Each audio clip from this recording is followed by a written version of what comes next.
വിശപ്പിൻ്റെ വിലയറിയുന്നവനെ വിശക്കുന്നവൻ്റെ മനസ്സറിയാൻ കഴിയും.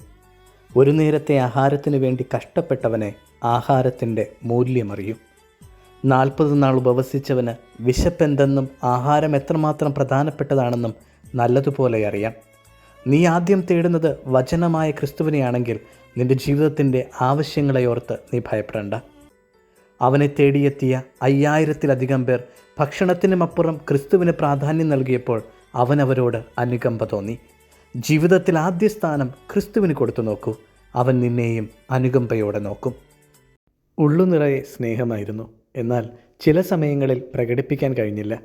സ്നേഹമില്ലാഞ്ഞിട്ടല്ല തള്ളിപ്പറഞ്ഞത്, സ്നേഹത്തെ തോൽപ്പിക്കുന്ന ഭയം ഉള്ളിൽ ബാക്കിയുണ്ടായിരുന്നത് കൊണ്ടാണ്.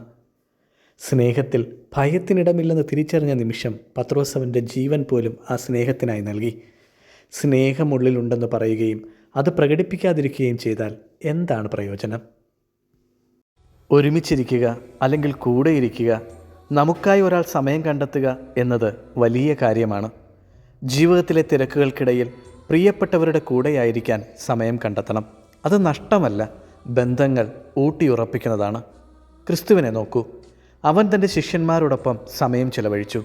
ആ ശിഷ്യന്മാർ അവനെ ഒറ്റയ്ക്കാക്കി അകലെ പോയിട്ടും അവൻ്റെ സ്നേഹം തിരിച്ചറിഞ്ഞ് അവൻ്റെ അടുക്കൽ തിരികെ വന്നു. നിങ്ങളുടെ പ്രിയപ്പെട്ടവർക്കായി നിങ്ങൾ ചെലവഴിക്കുന്ന സമയം ഒരിക്കലും വെറുതെയാവില്ല. ചിലപ്പോൾ അവർ നിങ്ങളെ ഒറ്റപ്പെടുത്തിയേക്കാം, എന്നാൽ ഒരു നാൾ അവർ നിങ്ങളുടെ വില മനസ്സിലാക്കും, തീർച്ച.